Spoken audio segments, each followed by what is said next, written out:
Dune is a deep, rich story, part one of two, maybe even three movies. It leaves you wanting more in the end, and I gotta say, it's a really good movie. Hands down, great acting across the board. This is a non spoiler review of Dune. Dune is a story about a family of Atreides who are sent on a mission to this planet to gather spices for the Emperor. Unbeknownst to them, that Emperor has more devious plans for them.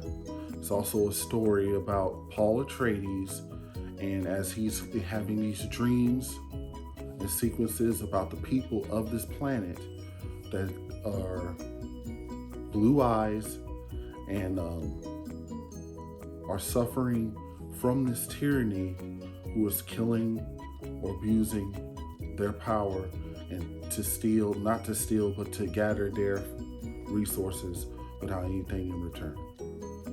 And in this story, this boy is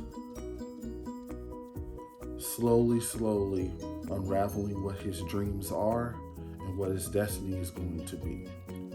To start off, I gotta say, for its runtime, it really has a decent even pace. There's not much slowdown in the movie that are dragging, not too much. Well, not that much really at all for how long this movie is. It's pretty amazing.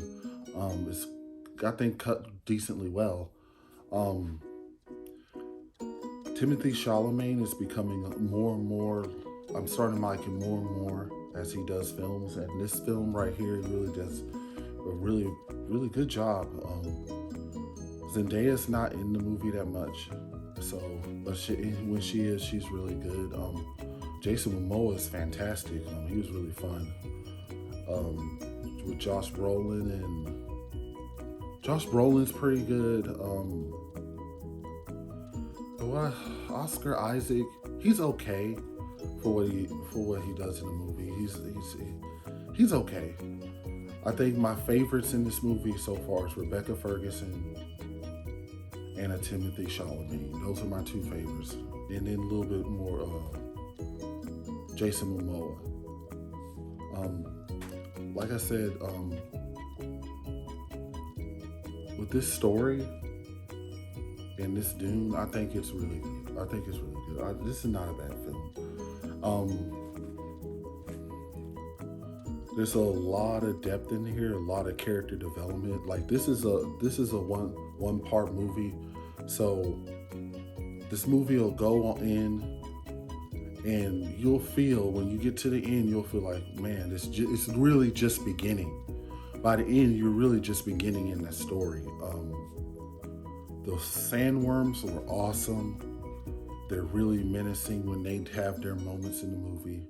With the sandworms, anybody a fan of Dune, the sandworms, they don't disappoint when they get to them. It's very good violent parts in the movie. It's really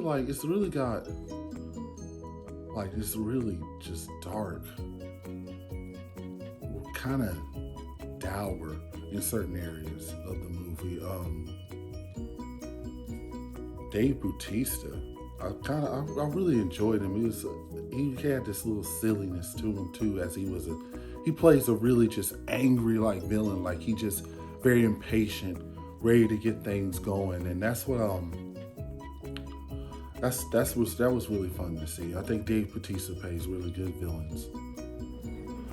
Here's one I wanted to add: Stellan Skarsgård, Valdemar. Ooh, that is one. Menacing. I mean, he's grotesque. He is like when he stands up in the movie, he's like this tall. Oh, he's fast too. He's fast, nimble. For somebody who's big, fat, ugly, like Stellan Skarsgård, man, he did a good job. I really felt the presence and the menace and the sneakiness and just the vileness of this villain, dude. Valdemar. That's how I take the Valdemar. It's off the freaking chain. He's a villain. That was a fun part of the movie too, when you saw him being the villain. Fun part of the movie. On the closing, Dune is fun. It's great. The characters are really good. Timothée Chalamet's really good. The villain's really good. That's a really good villain. Valdemar is a really good villain. It's got a story of destiny, a story of betrayal, backstabbing. It's a story of people who are suffering through another colony suffering through another empire's greed and tyranny. It's a story of a mother's love for her child.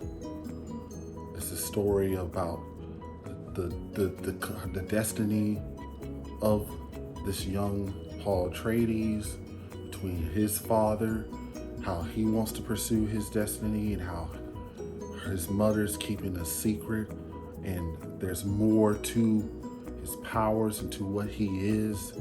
And they're very intriguing stories. It's a lot of depth, a lot of richness, and a lot of just character build-up. And it's really what this is just setting the characters and the pieces on the board for the next movie. It really is, but don't be discouraged by that. Watch it, it's fun. I enjoyed myself. And that's pretty much it. There's nothing really bad about the movie. It only drags only small parts of the movie, but it's not really, you're really not taken out of the movie. There's some really shocking scenes. There's things that happen you didn't expect to happen, or unless you read the books, you probably know already. But there's just some scenes that, since I didn't read the books, I was like, whoa. I didn't even see the original Dune movies at all. This is the first time I ever watched a Dune at all, to really be honest. I think I might have seen the original one. It's been so long. I may have with the Patrick Stewart and the other dudes, but to me, man, when I saw those certain scenes, they were like, oh, this didn't happen the way I thought it was gonna happen. But all in all, it's a really good movie. And that's it. I know this video's I sound a little bit dire and stuff. I'm sick, so I'm sorry about that. Hoping I'm getting better soon, and then the quality will be a little bit better with my voice and stuff, and coughing and everything. But just been a little sick. Next week I'm going to a tournament, FGC tournament, so I won't be seeing any movies. The movie that comes out next week is Last Night in Soho, which is what I wanted to see. I love Anya Taylor-Joy, so I'll try to watch anything she's in. So that will be the next movie I would do a review on. So I'll probably still do a review, even though I'll probably have to watch it the week after. And it'll be a double, I guess, with Last Night in Soho and The Eternals, which I'm really excited about. There's some really big things going with Eternals, man. I'm really excited about this movie, and that's what's next. So till next time, peace. Like, share, subscribe, leave a comment below with your thoughts. Leave a comment below your thoughts on this video. But until next time, peace out, guys, and stay safe.